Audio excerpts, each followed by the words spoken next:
জুমার মধ্যে আল্লাহ পাক রব্বুল আলামিন বলেন, কুল ইন্নাল মাউতাল্লাযী তাফিরুনা মিনহু ফাইন্নাহু মুলাকীকুম সুম্মা তুরাদ্দুনা ইলা আলিমিল গায়বি ওয়াশ-শাহাদাতি ফায়ুনাব্বিউকুম বিমা কুনতুম তা'মালুন। মরণ থেকে যতই পালাও মরণ তোমায় লইবে ঘিরি, যদিও সুদূর আকাশ পানে পালাও সেতায় লাগিয়ে সিঁড়ি, যদিও সুদূর আকাশ পানে পালাও সেতায় লাগিয়ে সিঁড়ি। ইহা হাম সব মুসাফির হায় কবর আখের ঠিকানা, कोई आगे रवाना है कोई पीछे रवाना, कोई आगे रवाना है कोई पीछे रवाना। মরণ থেকে কেউ পলায়ন করতে পারবে না। আল্লাহ পাক বলে, হে নবী, কুল ইন্নাল মাউতাল্লাযী তাফিরুনা মিনহু ফাইন্নাহু মুলাকীকুম, আপনি আপনার উম্মতদেরকে বলে দেন, তোমরা যদিও মরণ থেকে পলায়ন করতে চাও, মরণ অবশ্যই তোমাদের সাথে একদিন সাক্ষাৎ করবে। এই মরণ থেকে কেউ পলায়ন করতে পারবে না।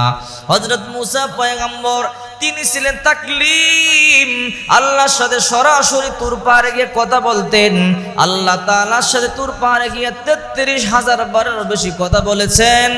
দেখবেন আমাদের দেশের মধ্যে যখন প্রেমিক প্রেমিকা কথা বলে, অনেকদিন কথা বলবার পরে প্রেমিক এইবার প্রেমিকারে বলে, রে আমার মনের মানুষ, এতদিন তোমার সাথে কথা বললাম, তোমাকে দেখি নাই, দেখতে তুমি কেমন, দেখতে মনে চায়।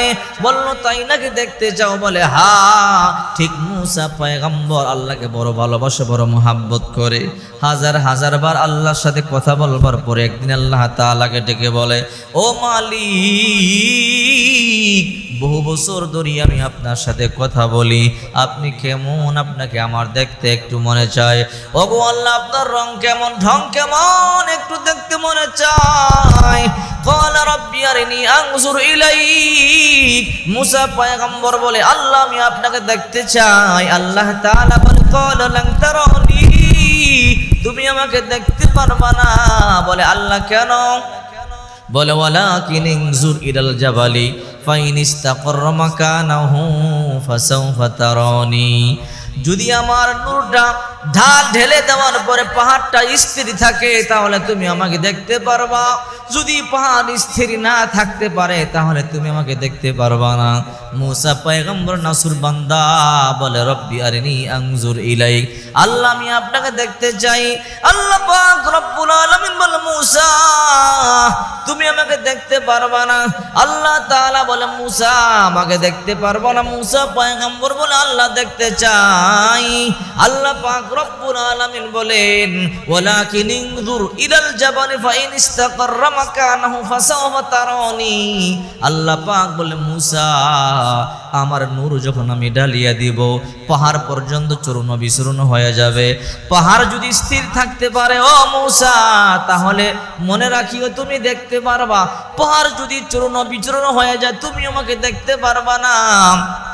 এবার মূসা পয়গম্বর বলে, আল্লাহ তারপর আমি দেখতে চাই। আল্লাহ বলেন, এ মূসা আগামীকাল তুমি আসবা, আমি আমার নূর ঢালিয়া দিব। আমার নূর ঢালিয়া দেওয়ার পরে যদি তুমি সহ্য করতে পারো, তাহলে তুমি আমাকে দেখবা, আমার কোনো সমস্যা নাই।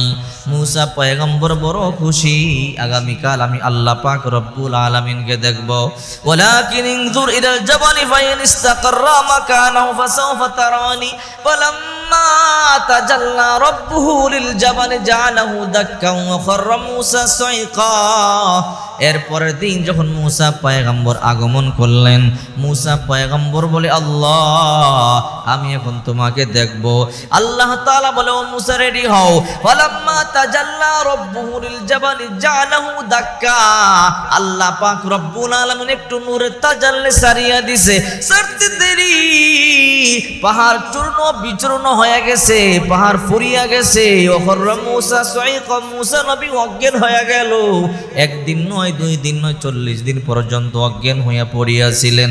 আল্লাহ পাক রব্বুল আলামিন বলে, মূসা আমি না আগেই বলেছিলাম তুমি আমাকে দেখতে পারবা না।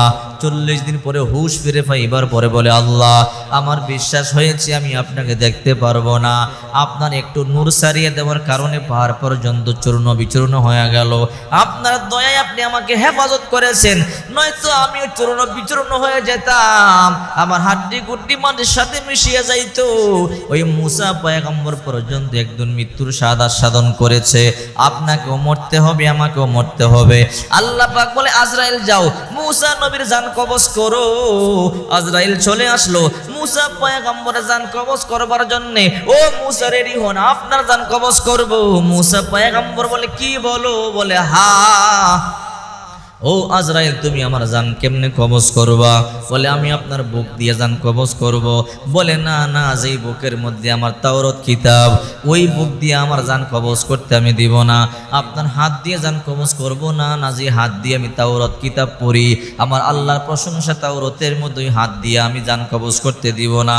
রে মুসা, আপনার চোখ দিয়ে জান কবজ করব না, না যেই চোখ দিয়ে আমি তাওরাত দেখিয়া দেখিয়া পড়ি, ওই তাওরাত আমার অসম্মান হবে, এই চোখ দিয়ে জান কবজ করবার জন্য আমি দেব না। বলে, আপনার মুখ দিয়ে জান কবজ করব।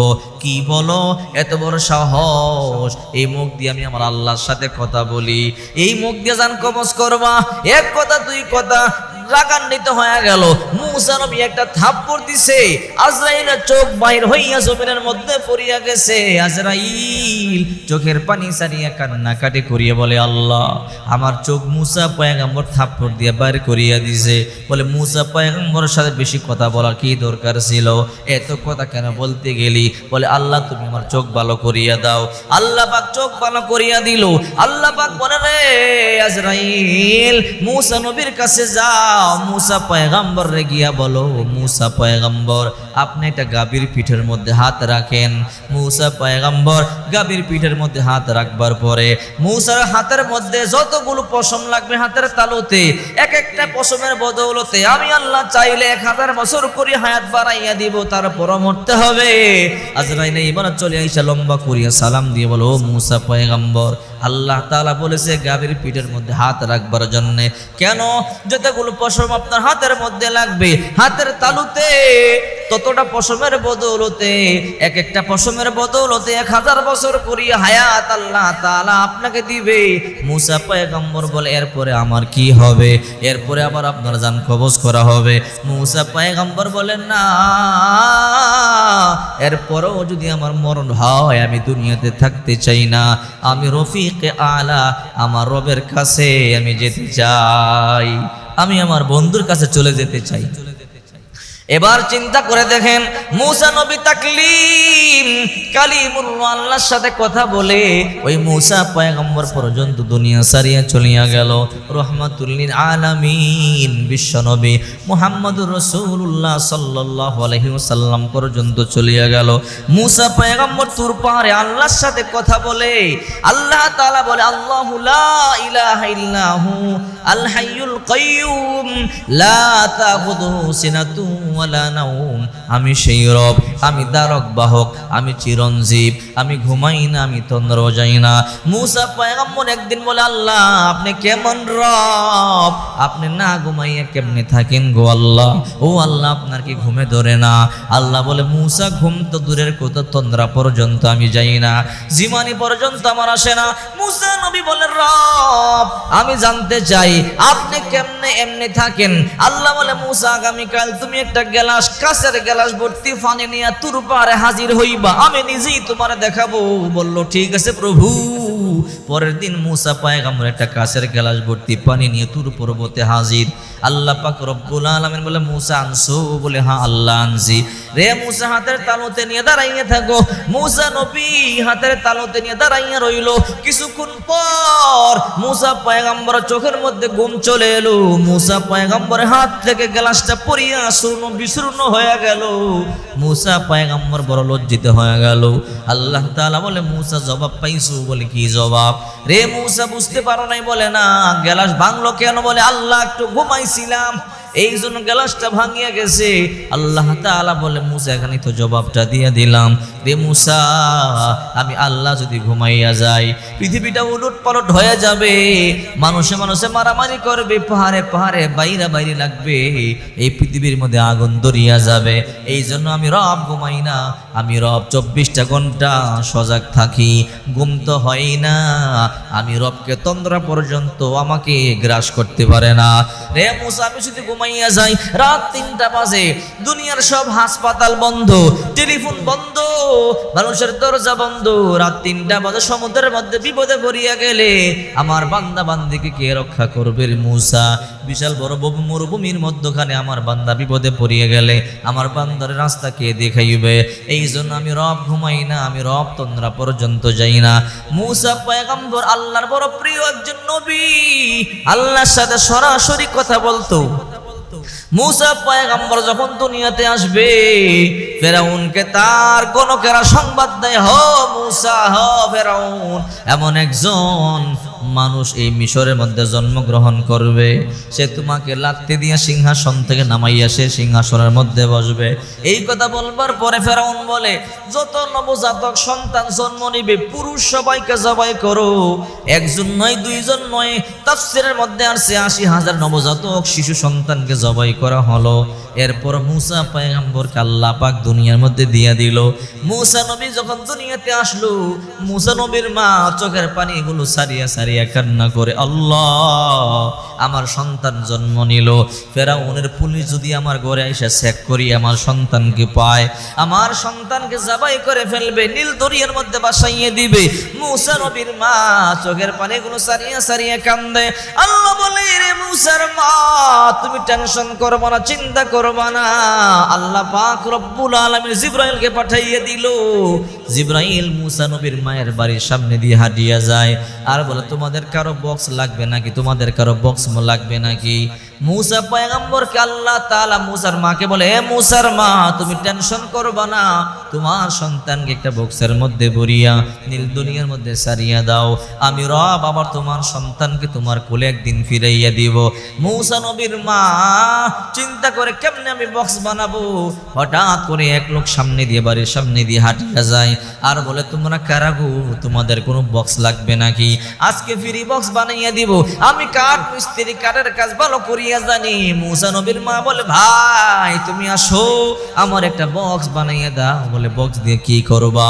বলে, আমার সন্তান মুসার মাপ দিয়ে একটা বক্স বানাইয়া দাও। বলে, সেই কথা আমি তোমাকে বলবো না। জিবরাইল মনে মনে হাসে, বলে, আমি তো সব জানি। এইবার বক্স একটা বানাইয়া দিল। ওই ব্যক্তি সাধারণ মানুষ নয়, ওই ব্যক্তি ছিল হযরতে জিবরাইল। মুসা নবীর মা বক্স বানাইয়া মুসা নবীকে বক্সের মধ্যে ভরিয়া সমুদ্রের মধ্যে সারিয়া দিল। স্রোত যেই দিকে যায় তার উল্টা দিকে যায়, উল্টা দিকে যায়। এবার ফেরাউনের একটা কন্যা সন্তান ছিল কুষ্ঠ রোগী, মেয়ের রোগ সারেই না, যত কবিরাজ আছে ডাক্তার আছে সব দেখাইলো, রোগ তো সারে না। গণকেরা বলল, আগামী সোমবার দিন আপনার এই নীল দরিয়ার মধ্যে একটা শিশু সন্তান পাওয়া যাবে। এই শিশু সন্তানটার মুখের লালা যদি আপনার মেয়েকে একটু খাওয়াইয়া দেন, আপনার মেয়ে সুস্থ হয়ে যাবে।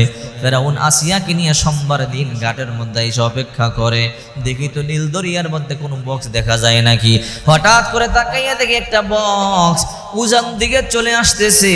আস্তে আস্তে ফেরাউনের ঘাটের মধ্যে বিদিয়া গেল। ফেরাউন বলে, আসিয়া রে, সত্যই তো একটা বক্স আসছে, আমি দেখি এই বক্সের মধ্যে কি আছে। ফেরাউন হাঁটি হাঁটি পা পা করে নদীর মধ্যে গিয়া বক্সটা ওপেন করলো। ওপেন করে তাকাইয়া দেখে বক্সের মধ্যে একটা সুন্দর সন্তান, চাঁদের চাইতেও বেশি সুন্দর। ফেরাউন সন্তানটার কোলে নিতে যায়, কিন্তু মুসা নবী উঠে না, এমন ওজন, এমন বাড়ি উঠতে পারে না। ফেরাউন 40 মণ মাল বহন করতে পারত, কিন্তু ওই দিন মুসা নবী ছোট্ট শিশু, এমন ওজন উঠাইতে পারে না। ফেরাউন বলে, আসিয়া যতই চেষ্টা করি তার আমি উঠাইতে পারি না। আসিয়া বলে, আপনি টেনশন করবেন না, আমি আসতেছি।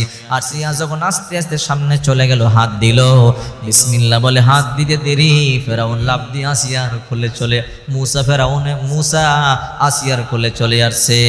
ছোট্ট আসিয়া ছোট্ট মুসাকে অনেক আদর করে, যত্ন করে। মূসা নবীকে আল্লাহ তাআলা আসিয়ার কোলের মধ্যে পাঠাইয়া দিল। ফেরাউন বলে, আসিয়া, এই বাচ্চার মুখের লালা নাকি আমার মেয়েকে খাওয়াইলে সুস্থ হবে, দেখো তো একটু খাওয়াইয়া। আসিয়া নিজের হাতে যখন একটু লালা মূসা পয়গম্বরের মুখ থেকে নিয়া যখন তার কন্যার মুখের মধ্যে দিল, ফেরাউনের কন্যার মুখের মধ্যে দিল, মুহূর্তের মধ্যে ফেরাউনের কন্যা সুস্থ হয়ে গেল। আসিয়া বলে, ও ফেরাউন, এই সন্তানটা বড় ভাগ্যবান, বড় বরকতময়, এই সন্তানটাকে আমি কোথাও দিব না। ফেরাউন বলে, না না, আমি এই সন্তানটারা জবাই করব, কারণ আমাকে গণকেরা বলেছে একটা নবজাতক সন্তান জন্ম নিবে, সে আমাকে এই সিংহাসন থেকে লাত্তি মারিয়ে ফালাইয়া সে সিংহাসনের মধ্যে বসবে। এবার আসিয়া কয়, না না, তুমি ৮০,০০০ নবজাতক সন্তানকে জবাই করেছো, তোমার দুশ্মন হয়তো সেখানেই জবাই হয়ে গেল, এই সন্তানটা তোমার মেয়েকে বাঁচাইছে, এই সন্তানটাকে আমি কোথাও যাইতে দিব না, এই সন্তানটারে হত্যা করতে দিব না, আমারও তো সন্তান না, এই সন্তানটারে আমি আদর করব, যত্ন করব, সন্তানটারে ভালোবাসবো। ফেরাউনকে বুলবাল বাজাইয়ে ফেরাউন বলল, ঠিক আছে যাও, তুমি তারে আদর করো ভালো। আসিয়া তখন সন্তানটারে আদর করে যত্ন করে মুহাব্বত করে ভালোবাসে। 2 বছর যখন বয়স হয়ে গেল, ফেরাউন মনে মনে চিন্তা করে, বলে, আমি আমার একটা অনুষ্ঠান করব, আমার তো সন্তান নাই, এই মূসা এখন থেকে আমার সন্তান, আমার তো ছেলে সন্তান হয় না, আমি এই মূসাকে লালন পালন করব, আমি আমার রাজ্যের মধ্যে ঘোষণা করব, সবাই আসো, মূসার জন্মদিন পালন করব, সবাইকে দেখাবো এটা আমার সন্তান। কারণ বড় হলে সবাই তো তখন বলবে, হঠাৎ করে তোমার সন্তান কোত্থেকে এলো, এই জন্য ছোটবেলায় একটা অনুষ্ঠান করিয়ে সবাইকে আমি দেখাইয়া দেই। একটা অনুষ্ঠান করলো, হাজার হাজার মানুষ অনুষ্ঠানের মধ্যে চলে এলো। ফেরাউন মূসা নবীর কুলে নিয়া, সুন্দর শিশু, কয়, দেখো আমার কত সুন্দর সন্তানটা, এই সন্তানটা আমার সন্তানটা যখন বড় হবে, যখন আমি মরিয়া যাব, আমার এই সন্তানটাই তোমাদের বাদশা হবে। এই কথা বলিয়ে ফেরাউন মূসা নবীর গালের মধ্যে চুমা দিতে গেছে, ঠাস করে একটা বন চটকনা মারছে, ফেরাউনের 2টা দাঁত খসিয়া পড়িয়া গেছে। ফেরাউন রাগে রাগান্বিত হয়ে কয়, আসিয়া, এটাই আমার শত্রু হবে, আমারে কেমনে চটকনা মারলো দেখো, কেমনে থাপ্পড় মারলো দেখো, এটা আমার শত্রু হবে। আসিয়া বলে, না না, তোমার কথা আমি বিশ্বাস করি না, এই মূসা শত্রু হতে পারে না। বলে, আসিয়া, তুমি কেমনে বুঝবা তার চটকনার ওজন কেমন, সে যে আমার চর মারছে 10 মণ ওজন হবে, রে আসিয়া, এটা আমার শত্রু হবে। বলে, না, বলে আমি বিশ্বাস করি না। ফেরাউন বলে, তাহলে একটা কাজ করতে হবে। বলে, কি কাজ? একটা পেয়ালার মধ্যে আগুন দেওয়া হবে, আর একটা পেয়ালার মধ্যে স্বর্ণ দেওয়া হবে, তাকে সারিয়া দেওয়া হবে। স্বর্ণের মধ্যে গেলে বুঝবো সে বুঝে, আগুনের মধ্যে গেলে বুঝবো সে বুঝে না। আসিয়া বলল, ঠিক আছে, সারিয়া দিল। মূসা নবী তো স্বর্ণের দিকেই যায়। আল্লাহ তাআলা জিবরাইলকে পাঠাইয়া বলে, জিবরাইল, যাও যাও, আমার পয়গম্বর মূসাকে আগুনের দিকে ফিরাইয়া দাও, নতুবা তাকে ফেরাউন হত্যা করে ফেলবে। এইবার মূসা নবী আগুনের দিকে যায়, আগুনের দিকে গিয়া পেয়ালা থেকে আগুন মুখের মধ্যে দিল, জিহ্বা একটু হরিয়া গেল। আসিয়া কই, এ ফেরাউন, দেখছো তুমি আমার সন্তানকে শুধুই কষ্ট দিলা, আমার মূসা কিন্তু কিছুই বুঝে না। আসিয়া বলে, রে ফেরাউন বলে, আসিয়া, আমার ভুল হয়ে গেছে, তুমি আমাকে মাফ করিয়া দাও। মূসা পয়গম্বর, আল্লাহ তাআলা হেফাজত করেন। আল্লাহ তাআলা যাকে হেফাজত করে, দুনিয়ার কেউ তাকে হত্যা করতে পারে না, দুনিয়ার কেউ তারে কষ্ট দিতে পারে না। এই জন্য আল্লাহ পাক রব্বুল আলামিন বলে, কুলিল্লাহুম্মা মালিকাল মুলকি তুতিল মুলকা মান তাশা ওয়া তানজিউল মুলকা মিম্মান তাশা ওয়া তুইজ্জু মান তাশা ওয়া তুযিল্লু মান তাশা বিয়াদিকাল খায়র ইন্নাকা আলা কুল্লি শাইইন কদির। সর্বক্ষমতার মালিক একমাত্র আমি আল্লাহ। আমি আল্লাহ যাকে চাই ক্ষমতা দেই, আমি আল্লাহ যার কাছ থেকে চাই ক্ষমতা ছিনাইয়া নেই, যাকে চাই ইজ্জত দান করি, আর আমি আল্লাহ যাকে চাই বেয়াজ্জতি করি। এই জন্য সর্বক্ষমতার মালিক একমাত্র আমি আল্লাহ। আল্লাহকে বিশ্বাস করতে হবে, আল্লাহকে মুহাব্বত করতে হবে, আল্লাহর হুকুম পরিপূর্ণ মানতে হবে। আল্লাহর হুকুম পরিপূর্ণ মানতে পারলেই ইহকাল কল্যাণকর হবে, পরকালে আল্লাহ মুক্তির ব্যবস্থা করে দিবে।